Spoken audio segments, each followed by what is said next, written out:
กาวทักทายสบายดีทุกคนดีก็มาติดตามมักส้มนายยินดีต้อนรับเข้าสู่ซองอาคาน้อยเนาะวันนี้เห็นว่าบรรยากาศเงียบเงาพอสมควรเราอยู่ในหมู่บ้านเพราะว่าอยู่ในหมู่บ้านอยู่ในเมืองอยู่ในแขวงก็แล้วแต่เนาะคือตอนนี้โควิดกำลังระบาดแล้วก็มันเกิดเป็นอย่างขึ้นเห็นบ่อยู่บ้านไผ่บ้านมันแบบนี้ทุกคนคือตอนนี้เอาสิพาทุกคนไปเบิ้งบรรยากาศทั่วหมู่บ้านมันจะเป็นจังใดเนาะผู้คนนะอยู่บ้านไผ่บ้านมันไปใส่บ่ได้คนนอกห้ามออกคนในห้ามเข้าตอนนี้เนาะเอาสิไปเบิ้งทางอันเส้นทางหลวงว่าเขาปิดเส้นทางเป็นจังใดเนาะจะพาทุกคนไปเบิ้งกันเลยโอเคทุกคนตอนนี้ค่อยตั้งแต่เขาปิดเมืองปิดบ้านปิดแขวงมาเนาะบ่ได้ออกมานอกโดดแล้วแหละอยู่ในบ้านเนาะก็เลยว่าสิพาท่านผู้ชมไปเบิ้งบรรยากาศเสละบ้านเนาะเคยเห็นจังใดเนาะนี่คือผลให้ของโควิดลามมาทอดบ้านนอกบ้านนาคือที่จริงอยู่ในเมืองอยู่ในบ้านค่อยบุได้ติดเนาะแต่ว่าทางแขวงแล้วทางจังหวัดค่อยเนาะมันมีคนติด14 คนแล้วเป็นประวัติศาสตร์เลยตั้งแต่เกิดมายังบ่เคยมีแบบแต่ละรอบที่เกิดโควิดมาแล้วยังบ่เคยมีใครติดเนาะมีแต่รอบนี่แหละติดไป14 คนนี่เดี๋ยวสิบอกว่าที่ไปที่มาของการติดโควิดมันมาจากไสเนาะโอเคตอนนี้เราสิพาไปเบิ้งเส้นทางก่อนนี่ก็บรรยากาศยามแรงๆประมาณ3 โมงแรงเห็นบ่เงียบสงบนี่แล้วก็จะมีเสือกแบบนี้ทุกคนเดี๋ยวสิให้ทุกได้เบิ้งกันนี่คือต้องอยู่บ้านไทยบ้านมันเลยนะตอนนี้กันไว้ดีกว่าแก้เนาะทุกคนเพราะว่าหากโบกำลังตีได้ว่ามันสิโบมานะที่จริงมันโบมีเนาะอยู่พี่เนาะแต่ว่ากันไว้นี่เห็นบ่แต่ละบ้านเขาจะมีเสือกนี่เห็นบ่ไปบ้านใดไปเฮือนใดก็เขาจะเอาเสือกกั้นไว้เนาะบ่ให้คนนอกเข้ามานะตอนนี้แหละคือมันก็กันไว้ดีกว่าแก้เนาะเดี๋ยวกรณีว่ามันเกิดขึ้นมาแท้ๆเนาะมันก็บ่มีทางแก้เด็กคืออยู่บ้านนอกมันน่าจะนี่กรณีถ้ามีคนติดนี่บ่เหลือเนาะ เป็นเที่ยวเลยเพราะฉะนั้นเขากันไว้ดีกว่าแล้วก็เดี๋ยวเอาสิบอกว่าคือที่ไปที่มาที่โควิดกำลังระบาดอยู่ในลาวเนี่ยมันมาจากสาเหตุใดเนาะย้อนไผ่เนาะเดี๋ยวสิอธิบายรายละเอียดให้ทุกท่านผู้ชมเนาะได้ฟังกันตอนนี้เขาสิพาไปเบิ้งเส้นทางกันว่าเขาปิดบ่เนาะโอเค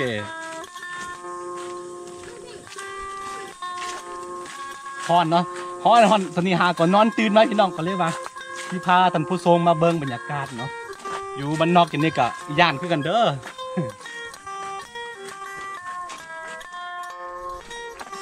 โอ้ฟ้าหลังฝนคือเมื่อวานนี่ฝนตกแล้วก็เห็นบ่ท้องฟ้าแจ่มใสนี่ทุกคนเห็นว่าเส้นทางปิดเรียบร้อยมันเกิดอีหยังขึ้นพี่น้องเอ้ยเนาะเกิดมาบ่เคยพูดบ่เคยเห็นอันนี้เป็นครั้งแรกเลยที่แบบชาวบ้านตื่นกลัวแบบตื่นตัวเนาะเขาก็ย่านต่างคนต่างย่านนะนี่เห็นบ่เดี๋ยวสิอ่านให้ฟังเด้อปิดทางเข้าบ้านเนาะปิดทางเข้าบ้านห้ามคนในออกหรือห้ามคนนอกเข้าเด็ดขาดขอขอบใจนี่คือภาษาลาวเด้อทุกคนเด้อเรียบร้อยเนาะต่างคนต่างย่านนะนี่ได้เส้นทางทางนี้เนาะเขาจะเปิดไว้อันนี้ก็เป็นเส้นทางที่เขาไปแล้วก็เขาบ่ให้เข้ามาในหมู่บ้านนะนี่เกิดมาบุเคยหูบุเคยเห็นอย่างที่บอกไปเนาะปิดเรียบร้อยอันนี้ก็ระยะห่างอยู่เนาะระยะห่างหลายเมตรจากบ้านอยู่ก็เลยว่าอันนี้เป็นเส้นทางหลวงเลยแต่ว่าโดยปกติแล้วเขาคืออยู่บ้านค่อยเนาะเขาจะปิดถ้าบ่มีเส้นทางออกแบบอันนั้นมันเป็นเส้นทางปิดนะก็คือถ้าเขาปิดทางที่มาแต่บ่อแก้วหรือว่ามาแต่แขวงเนาะแล้วก็ไปปิดทางอันเส้นทางไปอันหลวงน้ำท่าแล้วก็หยุดเลยไปแบบคนนอกเข้ามาบ่ได้ทุกคนแล้วก็คนในก็ออกบ่ได้เนาะเขาบ่ให้ไปบ่ให้มาอยู่แล้วนี่คือข้อดีอันหนึ่งกันอยู่บ้านนอกเนาะคือตอนนี้มันเสี่ยงบอกกับมันเสี่ยงอยู่เพราะว่าอยู่ในแขวงเนาะติดอยู่14 คนณตอนนี้เนาะบ่แน่ใจว่าเท่าไหร่แหละครับก็บ่ได้เบิ่งจากที่อยู่ลาวเขาเนาะเคยติดประมาณ50 ปลายคนนี่นะ57 58 คนแล้วก็ส่วนหลายก็ปัวดีแล้วล่ะ คือการที่โควิดกำลังระบาดอยู่ในสปปลาวในฮอบนี้เนาะมันมาจากสายคือมาจากพี่น้องคนไทย2 คนเนาะที่ลักข้ามน้ำโขงมาลักขี่เรือข้ามน้ำโขงมาลิ่นสวงที่บุญสงกรานต์อยู่ลาวประมาณวันที่14 15 16ที่ผ่านมาเนาะก็เลยว่า พาให้คนเรานี่ซวยไปทั้งประเทศเลยเนาะลมจม แบบว่าปิดเมืองเลยนะปิดเมืองนครหลวงเวียงจันทร์เลยเนาะคือมันจะมีความเกี่ยวพันกับคนลาว2 คนเนาะคนลาวผู้หญิงลาว2 คนที่ไปผัวพันคือน่าจะเป็นแฟนกันแหละแล้วก็จะเป็นผู้หญิงที่กำลังโด่งดังอยู่ในโซเชียลมีเดียของสปปลาวณตอนนี้ก็คือนางตีน่าเนาะน่าจะเป็นผู้ที่แบบคือไปผัวพันกับกลุ่มคนที่เสี่ยงหรือว่าไปผัวพันกับคนไทยพี่น้องคนไทยที่รักคำมาเนาะโดยบริพันธ์ด่านตม.เด้ออันนี้แบบลักคำมาแบบผิดกฎหมายนะแล้วก็ลาวหันไปพัวพันน้ำมันคนไทยแล้วก็ไปลิ้นตามพับตามบาร์ในทัวร์นครหลวงเวียงจันทร์แล้วก็เฮ็ดให้ติดหลายคนเนาะณตอนนี้ก็จากที่เคยมีคนติดประมาณ50 กว่าคนเนาะมาถึงปัจจุบันนี้ติดไปประมาณ600-700 คนแล้วอันนี้ก็ข้อมูลบ่ได้เบิ่งมื้อนี้ว่าบ่ฮู้ว่ามื้อนี้ติดไปเท่าใดแล้วเนาะนี่แหละคือเหตุผลเนาะคือการที่ข้ามมาลิ้นข้ามมาเที่ยวนี่ได้พี่น้องแต่ว่าต้องข้ามมาแบบถูกต้องตามกฎหมายคือผ่านด่านตม.เนาะคือพี่น้องอันลาวไทยก็เป็นบ้านใกล้เฮือนเคียงเนาะเป็นบ้านพี่เมืองน้องอยู่แล้วนะเฮาบ่จำเป็นแบบนั้นก็ได้เนาะข้ามมาดีๆนี้เฮามันบ่มีผลเสียมันหยังเด้มันดีต่อทั้งสองนะตอนนี้ย้อนปัญหาคือย้อนผู้หญิง2 คนแล้วก็ย้อนผู้ชายไทย2 คนนะเนาะอันนี้ก็เฮาบ่ได้เว้ารวมเนาะคือหมายถึงกลุ่มคนที่แบบในมีบ่มีแบบสิว่าจะได้ว่าตั้งใจนะน่าจะเบิ่งจากอันเหตุการณ์แล้วน่าจะเป็นความตั้งใจหลายกว่าเนาะคือแทนที่เฮาสิข้ามมาทางอันด้านตม.เลยแต่ว่าลักข้ามมาอันนี้ก็มันก็บ่ถูกบ่ต้องเนาะบ่ว่าเวลาค่อยสิลักข้ามไปไทยก็บ่ดีเวลาพี่น้องคนไทยสิข้ามมาลาวมันก็บ่ดีเนาะอันนี้ก็ฝากไว้เฮ็ดไปเฮ็ดมานี่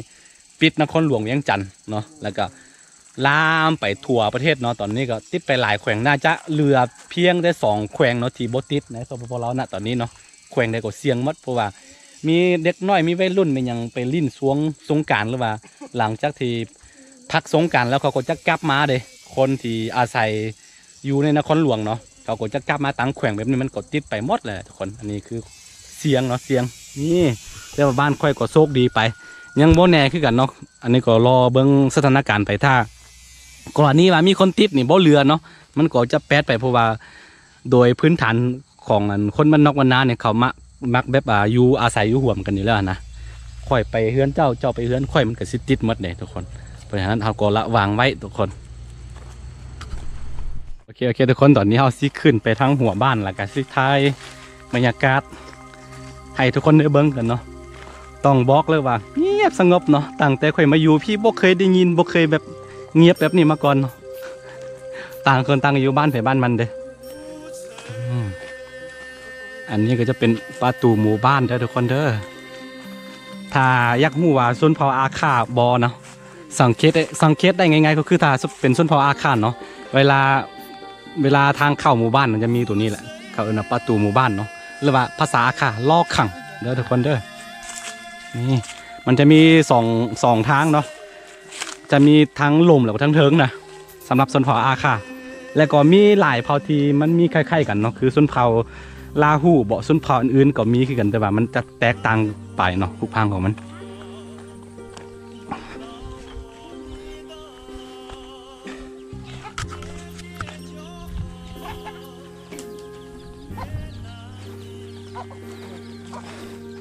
เงียบเหงาจริงๆ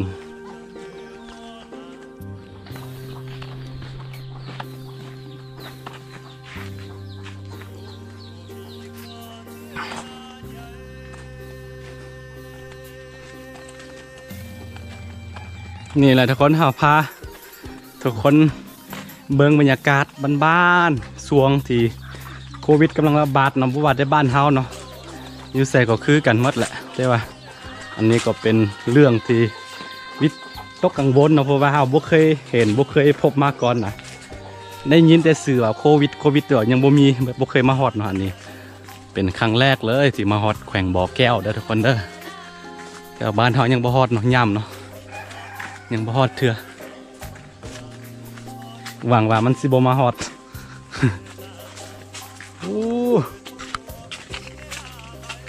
ท้องฟ้าสวยงามพี่น้องเฮ้ย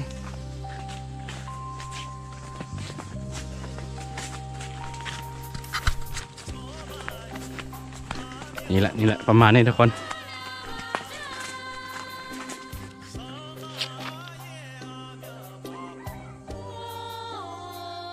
โอเคทุกคนตอนนี้เขาก็ซีกลับไปบ้านเนาะคือต้องบอกเลยว่าตั้งแต่โควิดมาเนาะเขาก็บ่ได้ออกไปใส่เลยเนาะที่จริง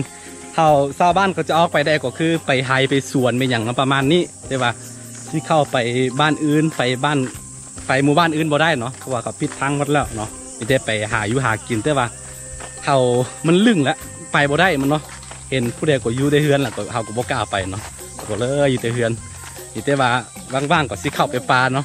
ไม่ได้ส่วนไรก็ว่างอีกแล้วแต่ว่าเห็นคนในบ้านก็บ่ออกไปใส่เขาก็เลยบ่ไปนะทุกคนเดี๋ยวหวังว่าเดี๋ยวสิได้ไปเข้าป่าเนาะไปหาอยู่หากินโอเคถ้าผู้ใดมักคลิปบ้านๆแบบนี้ก็อย่าลืมเนาะกดไลค์กดติดตามซองอาคาน้อยเนาะเพื่อบริพาดวิดีโอแม่จากซองอาคาน้อยโอเคแล้วเจอกันในคลิปหน้าเนาะสำหรับคลิปนี้ไปก่อนพี่น้องฮ้อนหลายโอ้